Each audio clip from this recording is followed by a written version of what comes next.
Scott Green. Really enjoyed talking to Scott. He's from Melbourne, Australia. He's a former managed service provider. He had one that started with 4 or 5 employees. I believe that was in New Zealand. He's originally from New Zealand and grew it to over 200 employees, left there, made an exit, and then went to another MSP that grew to 600 people. These are very large managed service providers, very top 1% of managed service providers, and I would assume in the world. But he came into a problem where the tickets that were coming in were taking too long. The service manager had to make too many decisions. So they made a platform called the Portio that deals with a lot of the nonsense and strips down the ticket email and does a lot of that work, takes it out of the human's hands so they can work on other things. It's a really cool idea and really, really interesting. I opened the conversation. I always ask people about their hobbies. And he said that he was a 6 handicap in a 24 handicap body.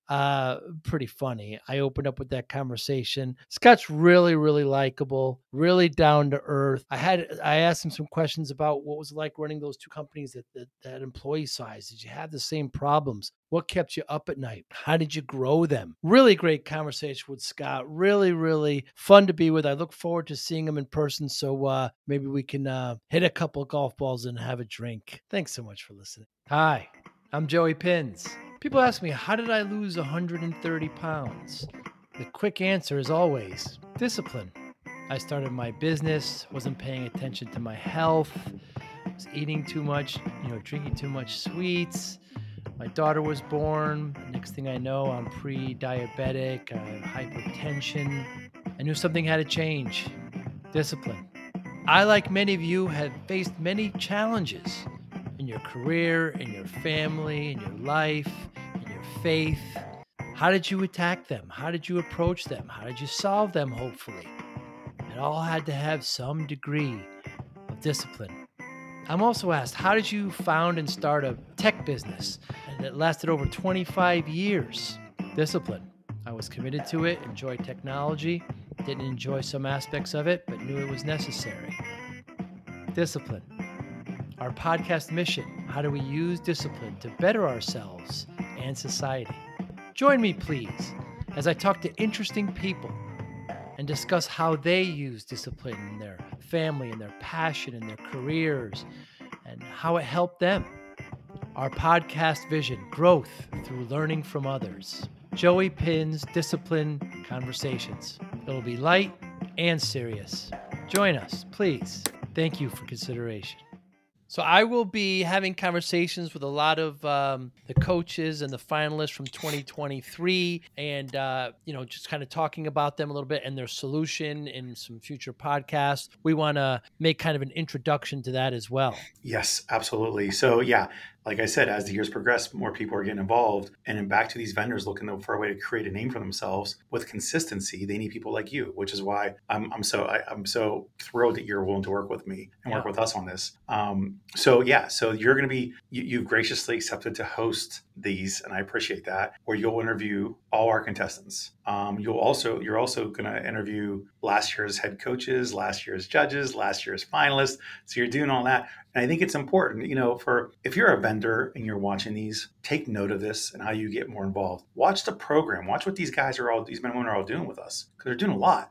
That's how you grow your business. If you're an MSP, watch these things. Get to know who people are and then inquire, because you're all looking to have stack alignment and you're all looking for credible and reputable businesses. We're vetting them out for you. We're putting them on display for you. Watch them, ask questions, find out, do your due diligence.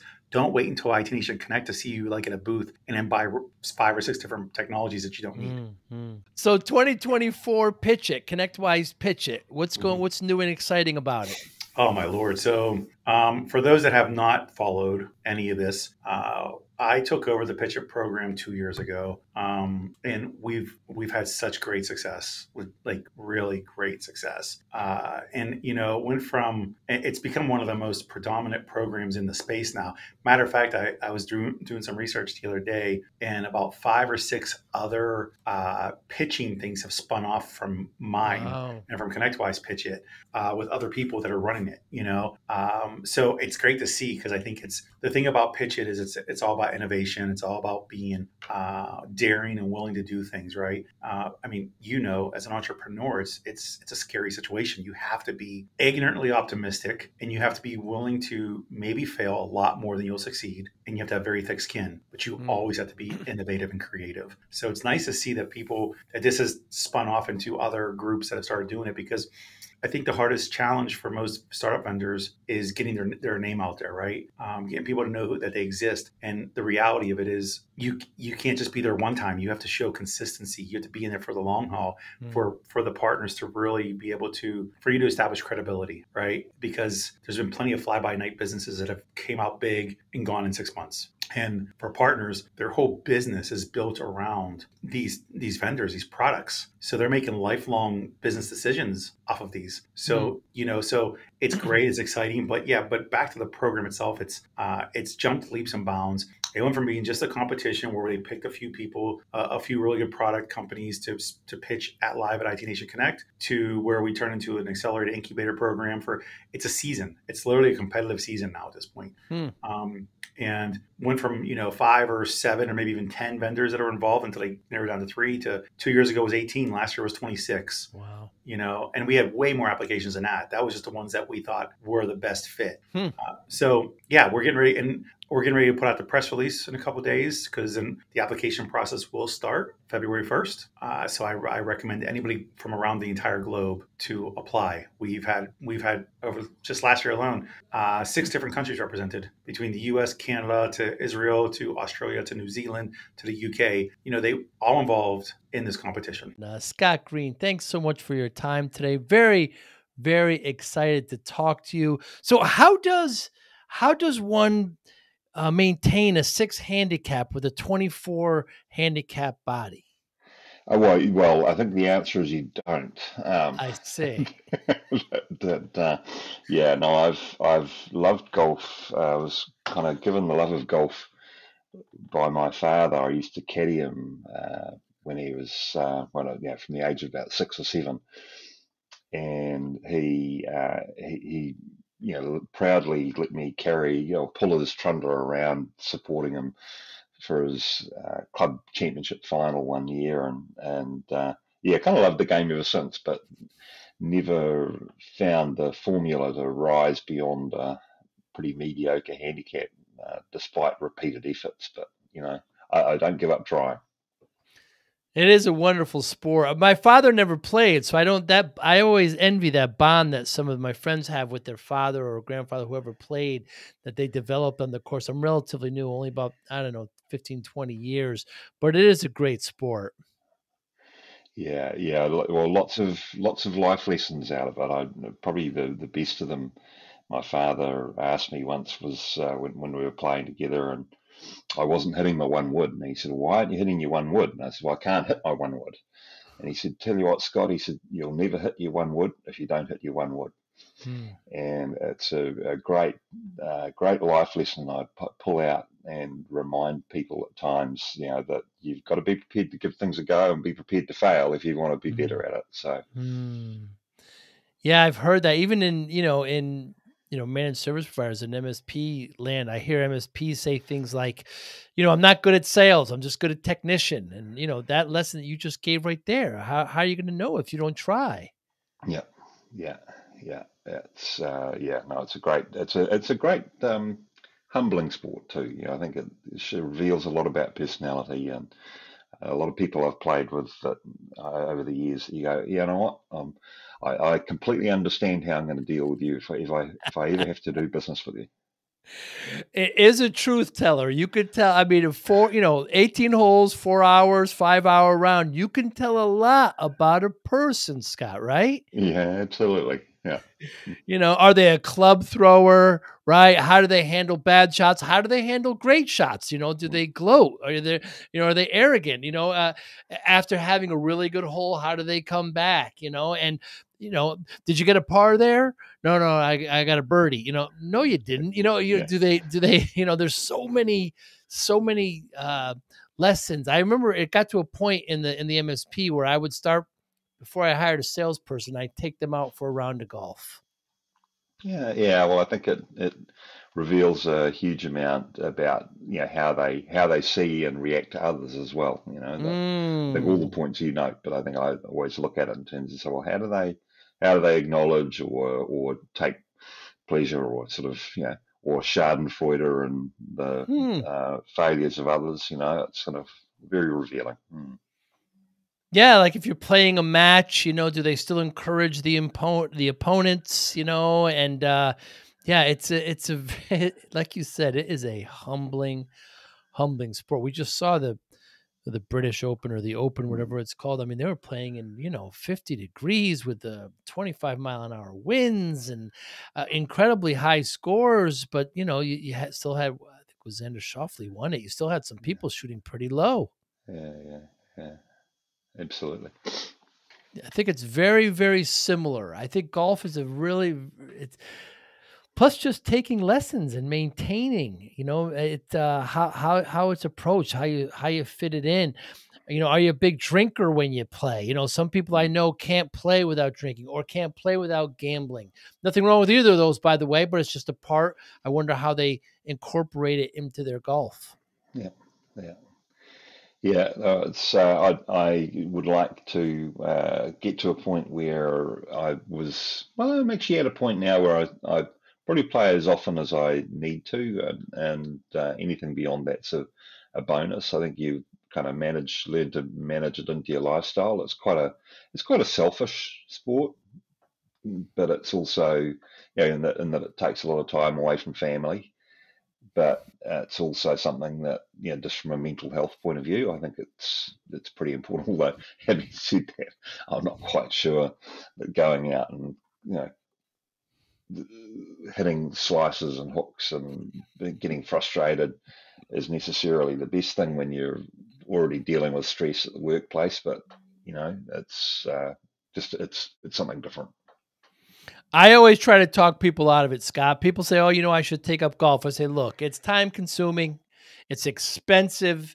It'll keep you up at night. Mm. Why would you want to put yourself through that, And uh I almost thinking, if they're not going to take it, if they're not going to have a good time, if they're really going to, bring it home and be upset for the rest of the day, then it's not for you because it's like you said, it's very humbling. How did you bring a 4 or 5 person MSP to 300 employees? Yeah, look, I won't bore you with the intimate details, but I guess I was fortunate in joining a couple of very clever people who had founded the business, and they provided a fantastic opportunity and were very supportive of me, growing my career with that business, and they supported me through the MBA program. They saw that I was, able to step up and do a few different things, and they gave me the freedom to fail and to find where my place was.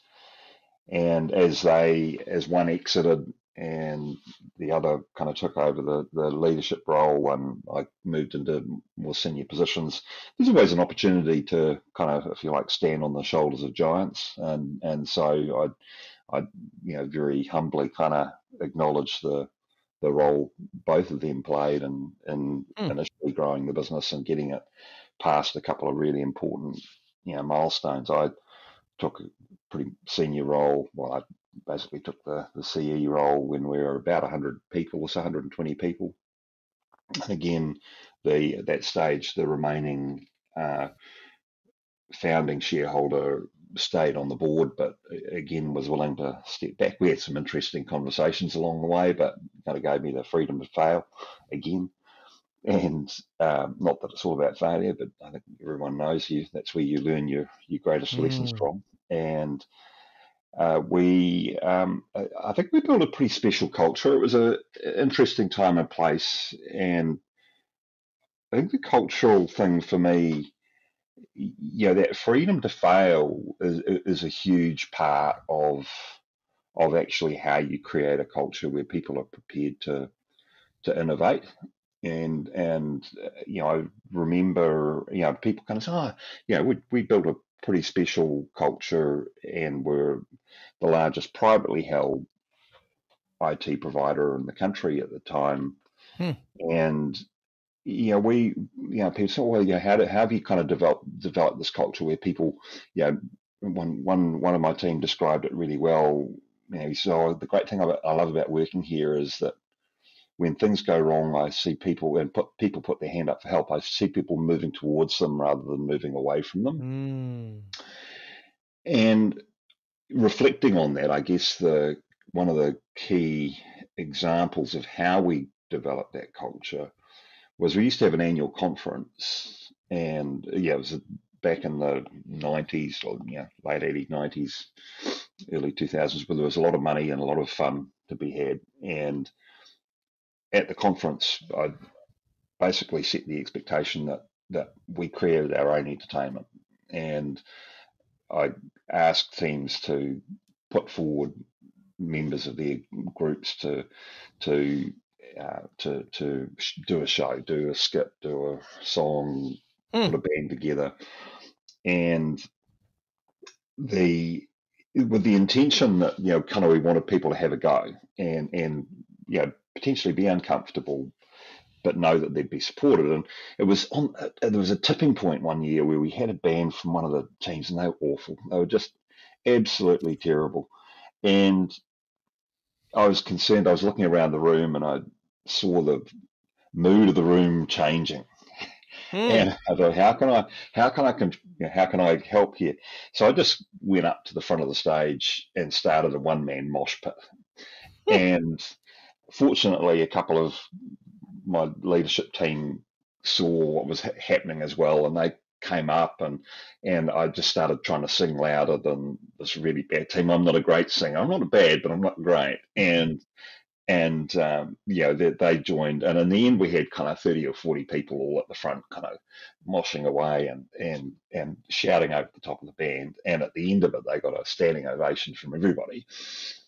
And it's just that opportunity to, it's okay to have a go. It's okay to have fun. It's okay to fail. You're amongst people who are here to support you and help you succeed. And to me, that was a really good example of the type of culture we tried to create. So they were up there and they weren't doing well, and they kind of felt a little embarrassed, and you just kind of saved them a little bit, and with some humiliation. Well, we certainly avoided some humiliation, and I think just gave them the confidence that, hey, maybe we weren't great, but no one's kind of killing us for it. It's all good fun, and the rest of the organisation come Monday, it's all about the great weekend they had, and wasn't it great when those guys kind of struggled and we all got up and helped them, and that was the culture we tried to create in one story. I love hearing those kinds of stories when just kind of relating to employees. I remember when my MSP got to we were about 50 employees when at our peak, and we had a picnic, Scott. And I remember thinking, I had bought another company, so we had added a bunch of employees on, and I started meeting people's grandchildren and people's, kids. And I remember going home that night thinking, oh my goodness, this thing that I've created now affects grandkids and affects all these families. It actually put additional pressure on me. It's like, what? Wow, I've really got something to do here. This is really, we're affecting a lot of people. Did you feel the weight of that at all? Yes, I did. But I think the thing that I like to try and do was really get to know the team and get to know their families. And as we got towards the top end, when we were 270 people, that was hard work. Before our conference each year, I'd be looking at all the photos of the staff from around the country, because we'd be pulling them in from all over the country and trying to memorize all of their names so that they kind of knew that I knew them. And to me, that whole business and the way I like to do business does revolve around two principles of relationships which are really important to me, which is intimacy and generosity. And that developing friendships or developing relationships is all about how you show affinity to give people comfort that you're like them, and particularly when you would have the same feeling, people put you on this pedestal because you're the CEO or the president or whatever, and in reality you're no different than them. You're grappling with the same issues and the same problems, and so I was always sort of trying to kind of share somewhat self-deprecating stories about myself, just to give people a sense that I was just like them. I was struggling with the same issues, and generosity was kind of looking at ways you could help them out and help them be better, and through the gift of time, through the gift of a bit of advice here and there. And I think those two things took away a lot of that pressure around, these people are relying on me. Of course they were, but I knew that I was relying on them as well, and I knew that kind of between us, the whole idea was we had each other's back, and so I didn't ever feel quite that kind of stressed about it, because I felt it was a collaborative effort, not a single direction. Your first exit at the MSP is about 275 people. Then you ran another one at 650 person.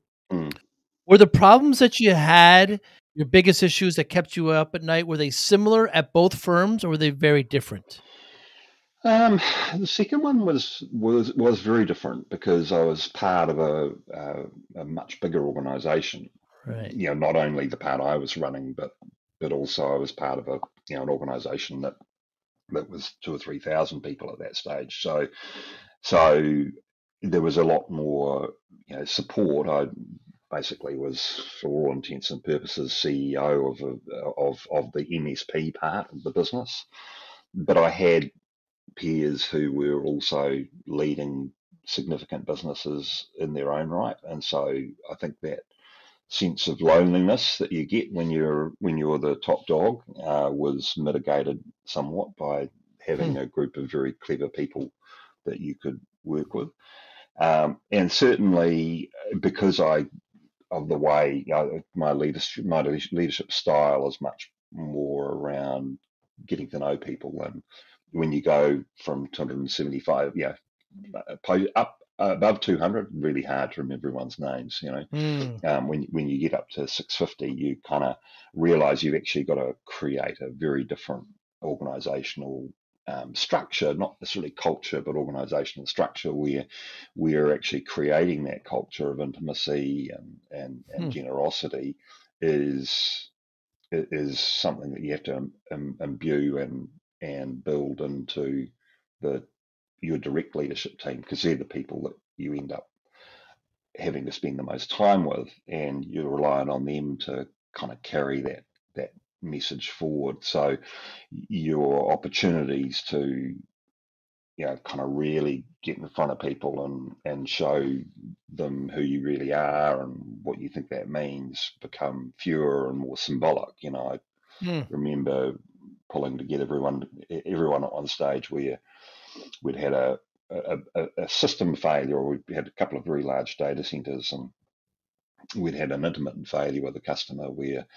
where we discovered that the reason for this intermittent network problem was that someone had forgotten to screw an Ethernet card, a network card, properly back into the housing of the server, and it was intermittently failing because this was getting moving through vibration from the equipment around it. And so we had a conference very shortly after, and I asked my team to go and get a whole heap of screws, and we put 500 screws out, a screw on every seat. And when they walked in, I said, "Hey, hopefully you found the screw. You hope you didn't sit on it." But I'd like to tell you the story about the $1 million screw, and then proceeded to say, well, hey, it's the attention to the little things that are the difference between losing contracts and winning contracts, and retaining customers and losing them. And I several years later, I still had people come out and say, you know what, Scott, I've still got that screw. And so you just got to be a little bit different and a bit more thoughtful about how you try and leave those key messages with people. Now you're from New Zealand. You're a proud Kiwi. You've announced it. Were the businesses, you're in Melbourne now, Melbourne, Australia. Were all the businesses in Australia, both of them? No. The first business was in New Zealand, and we ultimately sold that business to what is now NTT and their managed services business in New Zealand. And then the second business, I started in New Zealand with the business, and then I moved to Melbourne with the business. We had a reasonably significant footprint in Australia at the time, and so I came over to kind of help grow the business over here, and then stayed about 12 months with the business here before deciding to leave and do what we're doing now. I see. And describe the workforce differences between New Zealand and Australia. Is there much of a difference? No, fundamentally we're all brothers and sisters, really. It's kind of there's the Anzac spirit, which I imagine you may have heard of, which is it goes back to the Australian New Zealand Army Corps back in the First World War, not invasion, but the attack on Gallipoli, which was where New Zealand lost its largest ever number of people to war in a single theatre. And it was an absolute disaster. Winston Churchill was the military genius behind it in the First World War, but it was just an absolute disaster. They tried to land them at a couple of beaches where basically they had vertical mountains to get up, and of course the Turkish were protecting their country and just firing down on this Australian and New Zealand contingent. So New Zealand, per head of population, I think had the highest fatality rate in the First World War. But out the back of that, Australia and New Zealand, they served together in battles where there's quite a bit of distance, but they're our nearest neighbours. There's a real sort of cultural affinity. We have a very similar legal system. The kind of ethnic kind of background and story of the countries is pretty similar. So I didn't see a lot of difference at all in how we operate. I mean, there's always tension and competitive rivalry.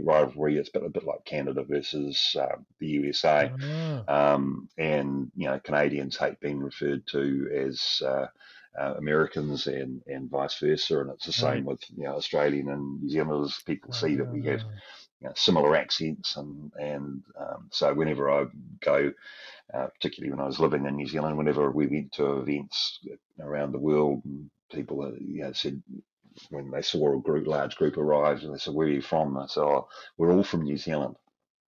And even though, because I knew my Australian compatriots would hate the idea of someone, "Oh, you guys are from New Zealand." "Oh, no, we're not." So. Very interesting little rivalry there. I've never been, but I have friends in both areas. Yeah, and it's described similar to that, like U.S. and Canada. It's very interesting. And so 40 years in the industry, Scott, 30 years in MSP land, but for the last 6 years, you actually had a problem with managing service tickets in the MSP, and it came down to this kind of shining moment when Joe sang a song to a troubled client. Yeah. Well, it is a good story because, again, it's part of that culture. But we always tried to encourage our staff to take risks and to do things, think differently about how they solve problems. And Joe was one of our service agents who had a customer who was inconsolably upset, and he started singing a lullaby to her, and she stopped and said, what's going on? And he said, well, I couldn't calm you down. I'm trying to help you. I couldn't calm you down any other way. So I thought maybe if I sung a lullaby to you, it might help, help you stop and reflect, and then I could help you. And we recognised him. We used to have an annual awards event, and we took him into that celebration event. Not just on the back of that. He was a good guy and clever. And for me, that service desk environment is probably the toughest part of any MSP business, because you're always dealing with people that are that are upset. They've got something wrong. They need something happening, and MSPs chuck the youngest, rawest, least experienced talent into this hot pot of customer anxiety. And the good people, they help build brands, and the bad ones just have an opportunity to destroy it. And so part of what motivated us with where we're at now is saying, well, how can we help MSPs to solve that problem by kind of giving people the chance to do what they do best, and if that's singing to their customers to help calm them down, then that's great. But the only way you can do that is by removing mundane tasks from their day, so that they actually have a chance to spend more time with customers. And that that was a great kind of segue into the thinking about why we do what we do now. You're part of the ConnectWise PitchIT program, which is a great incubator program. I think there's 25 vendors this year, and you have weekly webinars, and it comes down to 3 finalists in November, and then there's one picked for, I think the winner gets $75,000 or close to that. What do you expect to get out of this, Scott? Why are you participating in ConnectWise PitchIT? Yeah, we've been running our business for 5+ years, and we started in the ANZ market and have been growing out into North America since then. And there was a little blip on the radar called COVID, which I don't know if you guys had that problem where you live, but it was fairly impactful. And very hard to do business when you can't get out of your own country.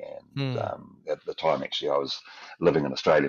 My first grandchildren were born in New Zealand, and I couldn't get back there to see them. So everyone's got it was crazy time. So, but I think the big thing from PitchIT, in my point of view, is we're keen to grow our footprint and into the North American market, and that we see the support that ConnectWise are providing around both the development opportunities that are coming through hearing and meeting some pretty cool and clever people.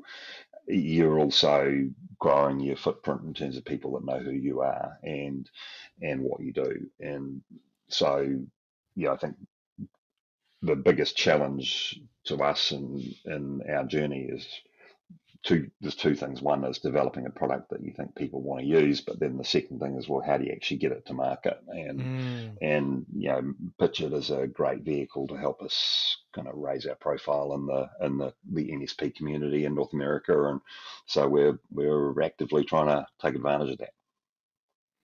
So you're not with the MSP anymore. You're with a Portio, which is this platform for this application. Correct. Yes. Yeah. So we use artificial intelligence to read and categorize emails so that service agents like Joe don't have to, and by doing that, release a lot of their time to spend on higher quality tasks. So our service was spawned out of seeing the emergence of AI and understanding how it could solve problems for MSPs, and we were keen to help. Particularly, the challenge for most MSPs is that even 50-person MSP is a significant.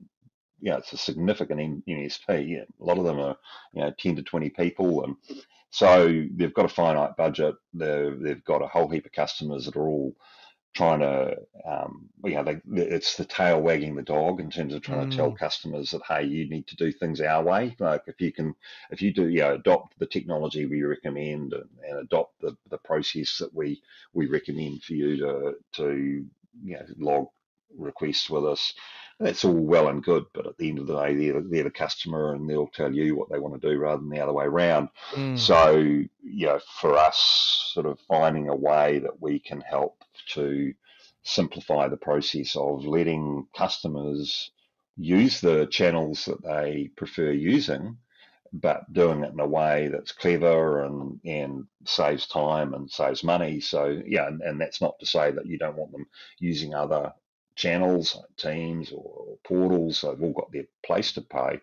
But when your customers live in one channel, well, you better work bloody hard to make sure that channel works for them. And sure, kind of try and encourage them to embrace others as well, but get that bit right. Don't ignore it. So that was really the inspiration behind doing what we're doing now. So walk me through it, Scott. So managed service providers they're supporting small to medium-sized businesses typically. An issue comes in, an email comes in saying that somebody can't get in because they forgot a password or something, a simple kind of ticket like that. What does your platform do? Yeah, sure. So first thing we do is there's a relay between the customer's support inbox and our service. So from the end customer point of view, nothing changes. They just email, support at Joe's garage kind of, and nothing changes. So we then ingest that email, and the first thing we do is clean and declutter it. So we remove a lot of the noise, particularly for long chains of conversations, and we create a ticket and associate it with the right customer. And particularly if there are someone else that was CC'd on the ticket, maybe I need a new computer, and someone was CC'd on the side, so I've got one in my office and you could use that. Well, most ticketing systems, bang, there's two tickets. So they need to be merged, they need to be deduplicated, and then you've got to kind of remove all of the long threads of conversations. So basically we do all of that cleaning, that association, that decluttering, so that when it lands inside the ticketing system, it's already clean, it's already clear, there's no duplication. Subsequent conversations are associated with the right ticket as well, and not just reliant on the ticket reference. It's kind of the metadata in the email. So that's the first step, and then the second step is to then say, okay, what is this about? And so we have a range of techniques, both using natural language understanding. So AI is not, everyone's kind of excited about AI. I think it's just arrived. Well, it's been around for a while now, so we've been working with a range of techniques, and so that ability to kind of read and categorize the email, determine whether it's an incident or a service request, or determine whether it's an end user device or a network issue, and then create the ticket and categorize it so that it's put into the right bucket and assigned to the right resolve group faster. So it kind of removes that level 0, level 1 kind of triage step. And from there, there's two outcomes. One from a time saving, efficiency, getting the customer to the right outcome faster. All those things happen instantly because it's not waiting for someone to come in the morning to kind of clear the inbox of what's coming overnight. Oh yeah, that one should be a ticket, that one's junk, and we do all that, kind of get rid of the noise as well that shouldn't be there.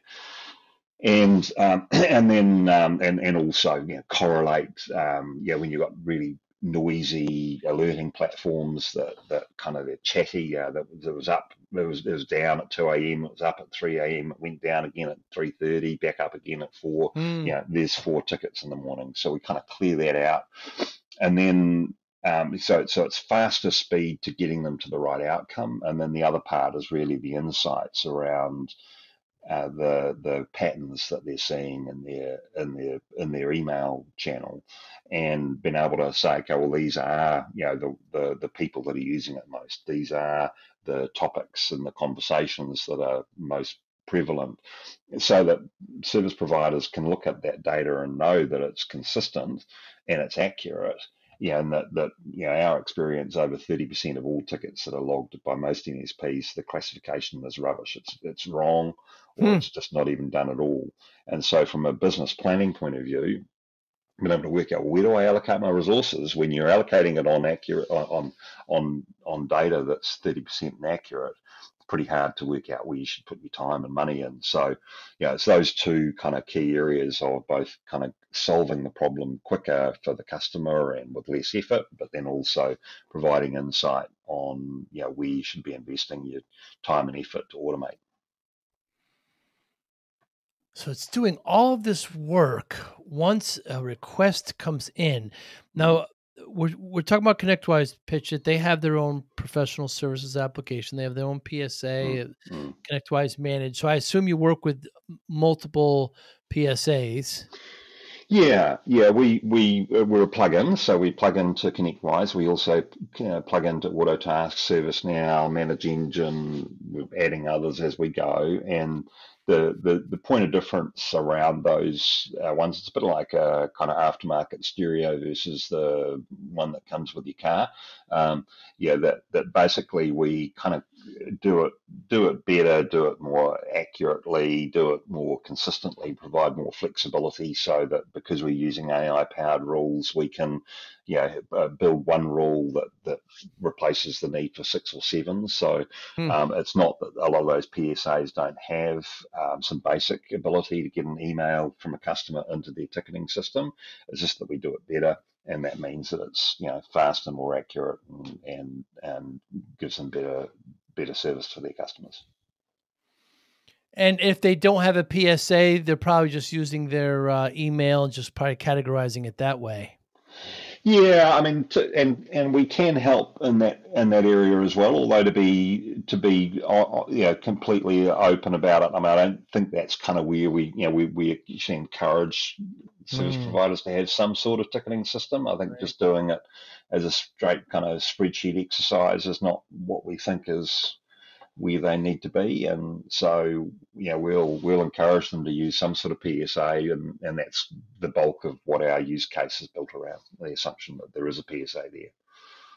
Is it difficult to convince the MSP how this can shorten ticket life and alleviate a lot of problems? Is it difficult to get that message across? Well, yes, it is, because I think a lot of, yes and no. I mean, I think when we see MSPs, and when I talk to them and say, we solved this problem, like, oh, God, stop, where do I sign? Once they kind of, but it is you've got to understand, you've got to have the pain, and you've got to understand that, actually, I can see how solving that one problem, saves me an hour or half an hour a day of a service agent. So they have to be close enough to their business to kind of recognize that's the value that we bring.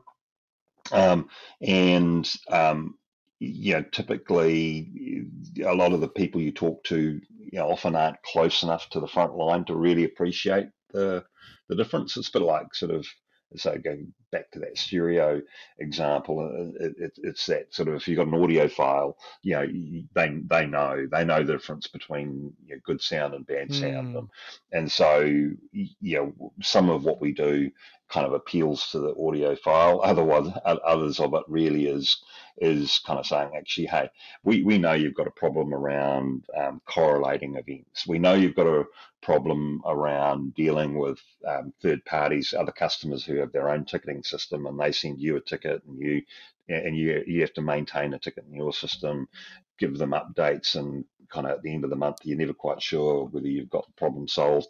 And we solve that problem. And when I say that to so, oh, okay, oh God, yeah, we've got that problem, and so you kind of but it is earning the right to have that first conversation, is the challenge, because there's a lot of noise. They're getting assailed by thousands of the latest gimmicks, and a lot of solutions looking for a problem to solve. So you've got to find a way of cutting through. So the actual product, the company is a Portio, but the product is called Inbox Agent. Yeah. Inbox Agent, right? Yeah. And what won't Inbox Agent do? Well, we're not a bot, so there's thousands of bots out there, and a lot of them, I think customers see as a bit of a barrier between them and their service provider, because they put them in loops and kind of make it hard to have customers actually talking to their service providers. And you've run an MSP, and kind of talking to customers is actually pretty important. Yeah. So we're definitely not a bot. We're not a we're not a process automation tool, like say a Peer or a Roost, where they're saying, okay, we're automating the process of onboarding a user. We integrate with tools like that, and they're great products, but we do the bit that leads up to getting the request in to those tools. And we're not something that's trying to shift people away from the channel that they enjoy using. We're kind of saying, okay, we'll complement and we'll kind of help you integrate with those other tools, and we recognize it's a multi-channel world, but email is the language of business, business to business transactions and communications, and people kind of say, it's going to go away over time, and so, well, I think we're going to have more chance of seeing that. I remember back in the days of printers coming in mainstream, sort of moving towards the paperless office. So we're closer to the paperless toilet than we are to the paperless office. So we're getting there now on printing, but I think email, that's sort of the death of email. It's I don't think it's going anywhere in a hurry, and so we're kind of really focused on getting that channel singing for customers. And every day I wake up and say, should we do more stuff in Teams, and should we do more stuff around automation? And reality is, get this bit right, and it solves a huge problem. Yeah, I like what you're doing. It's I also like it that it's cross kind of platform, right? We're not kind of stuck with one, because the MSPs have different flavors out there. But when my service manager, my goodness, I mean, she had to take it's not just sitting there and assigning tickets to people. It's more of, is this just noise? Is this something that could just be solved quickly? There's so many more decisions that she had to make, but to have some kind of tool like this that can really help that person out, I could see how it could be very valuable. Yeah, and even turning that into end-of-month billing cycles, for example, too, where because it's categorized correctly, you know that you can bill it. It's a variable billing charge. It's not part of their all-you-can-eat contract. So it kind of adds revenue, and it sounds really simple, but it's a problem that actually needs to be solved. And it's all very well to have ambitious ideas and exciting stories about how generative AI can do this and that for me, and so but it still can't solve this problem at the email channel. So and we're building generative AI extensions in there, and I can on another day bore the hell out of you telling you all about the things that we do with generative AI, but to me, a lot of it still comes back to the fundamentals of, hey, we know these things take 2 to 4 minutes out of the way. People are dealing with emails that come into the business, and yes, it uses a bit of generative AI, but it's also just a lot of other clever tech that's wrapped around it as well, and that solve that problem, and then that'll give you the time and the money to actually invest in other AI-powered desk tools. But if you're floundering around not dealing with this problem and wondering why you haven't got time to actually invest in the new initiatives, well, hey, let me tell you something. Let's solve this problem first. Yeah, that's incredible because, yeah, so many times you get weighed down with putting, especially the owners, when it gets so busy that they have to start working on tickets instead of working on the business. And if a lot of this stuff can be pushed out of the way and taken care of with an intelligent tool platform, it's very, very, very helpful and valuable. So Scott, I started my MSP in the 90s, and I was working really hard, 14-hour days. You're no stranger to this, right? You just, you're young and you're just working, trying to, get more clients, save the clients that you have. And I wasn't paying attention to myself. I wasn't eating healthy. I was drinking, terrible sugar. And before I know it, I got myself up to 340 pounds, right? And the doctor said to me, if I don't lose the weight, I'm not going to see my daughter graduate. My daughter was just born. So I spent the next 6-7 months and I lost about 130 pounds, kept most of it off. And, people want a quick answer, right? They just want to, how'd you do it? What's your secret? And I said, well, discipline. That's my secret. I got routine. I created habits. I got focus, a willpower. That's how I, lost the weight. I wonder how discipline plays a role in your life, Scott Green.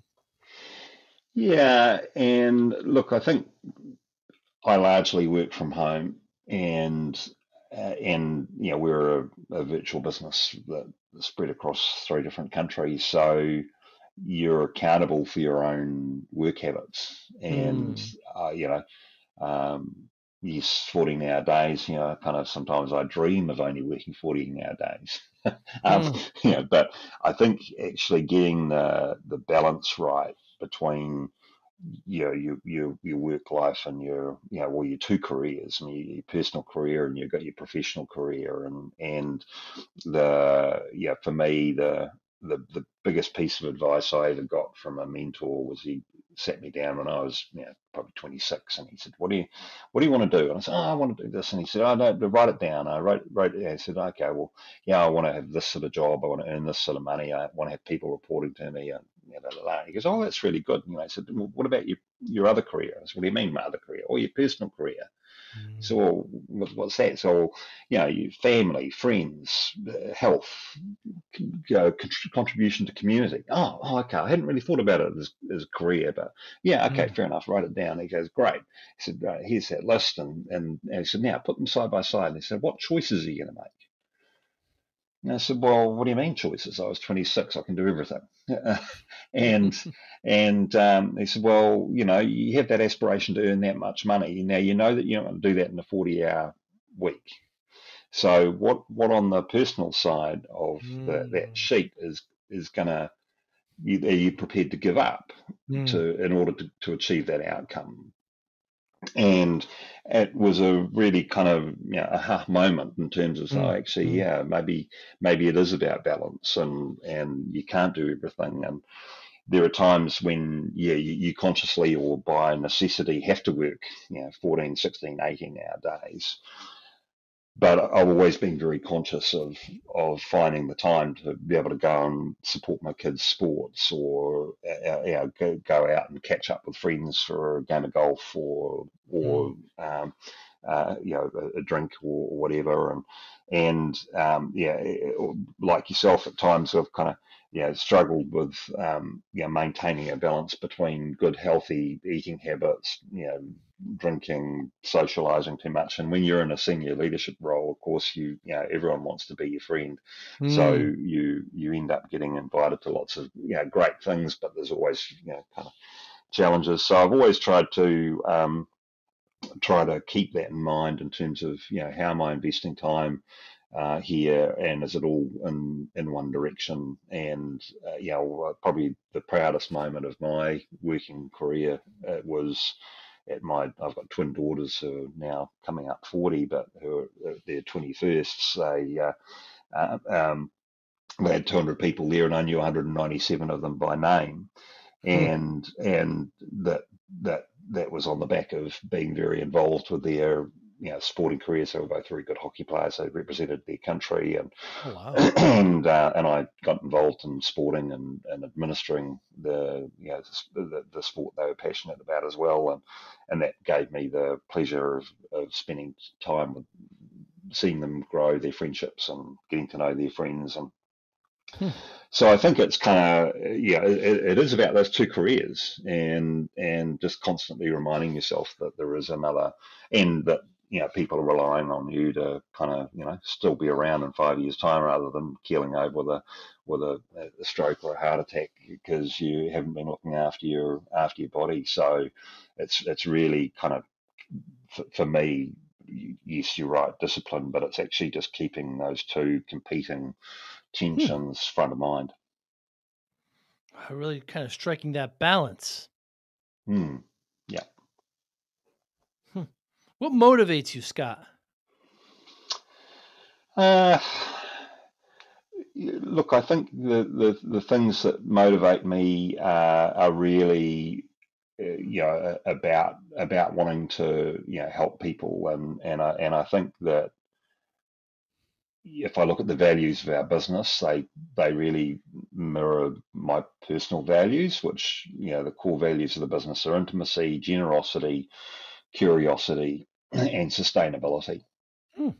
And intimacy is about kind of letting people see who you are, and being willing to kind of expose yourself. Secondly, not in the wrong way, but generosity is about helping others, without the expectation of return. And you get those things right, and they create relationships. Curiosity is about never being satisfied with the status quo, and always looking to be slightly better.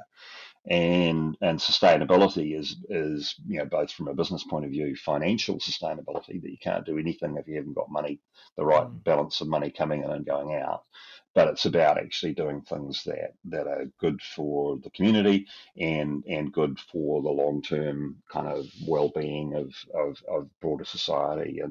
And I think those are the core values of our business. They're my core personal values. That's what keeps me motivated. And at a really kind of selfish level, where I've got 5 kids from a blended marriage, 2.5 of mine and 2.5 so we both had two children, and we've had the fusion child who's is the vine that joins it all. And I love spending time with them and the grandchildren, and getting out on the golf course, and the things I do in a professional capacity are all around ultimately kind of giving me the joy and choice to spend more time doing those things with friends and family. That's wonderful, Scott. And so given that motivation, how do you measure success?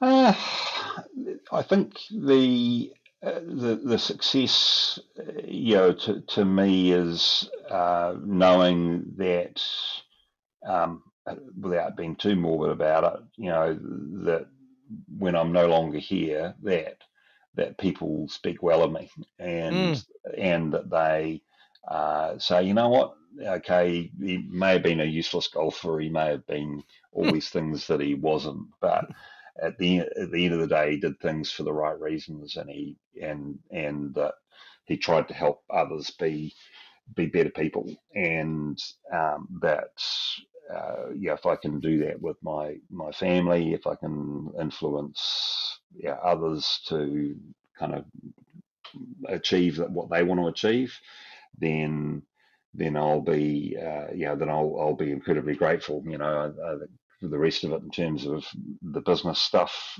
is all well and good, and sure, we have aspirations to grow our business and enjoy the benefits of ownership. That's all part of it as well, but it's a means to an end. It's not the end in itself. Well said, Scott. Well, I love what you're doing. I love MSPs having a problem, and then just not providing the solution and just not keeping it to themselves. They're turning it around and letting others benefit from it. I think it's a trait of a remarkable person. Scott, thanks so much for your time today. Anybody listening today, how can they get in touch with you? Sure. Well, look, my email address is scott.green@portio.com. So APORTIO. Our website is portio.com, and I'm on LinkedIn as well. If you kind of search for me, you'll find me. Living in Melbourne, and so yeah, that's the easiest way is through email and web. Very good. Well, thanks so much, Scott. I hope to see you when you come back to the States. Maybe, who knows? Maybe we'll go hit a couple golf balls. I guess you never know. I'd love the opportunity to do that. I love trying to go out and have a hit in any country I'm visiting. So I'll look forward to the chance. Very but you'll good. have to help me look for my golf ball. No problem. No problem at all. Scott, you be well. Have a great day. You too. Take care. Thank you for listening and or viewing Joey Pinz Discipline Conversations. Please share this episode with one or two of your friends who you think may benefit from the episode. Our website, www.joeypinz.com. There you'll find lots of resources and you could join our mailing list. Please follow us on all our social media, Instagram, Twitter, and Facebook. Podcast information, the video version of our podcast is on YouTube. Please subscribe. Audio is on all major podcasting platforms. Please follow them. And if you like it, please consider giving 5-star rating. Would really appreciate that. Thank you again for listening or watching Joey Pinz Discipline Conversation.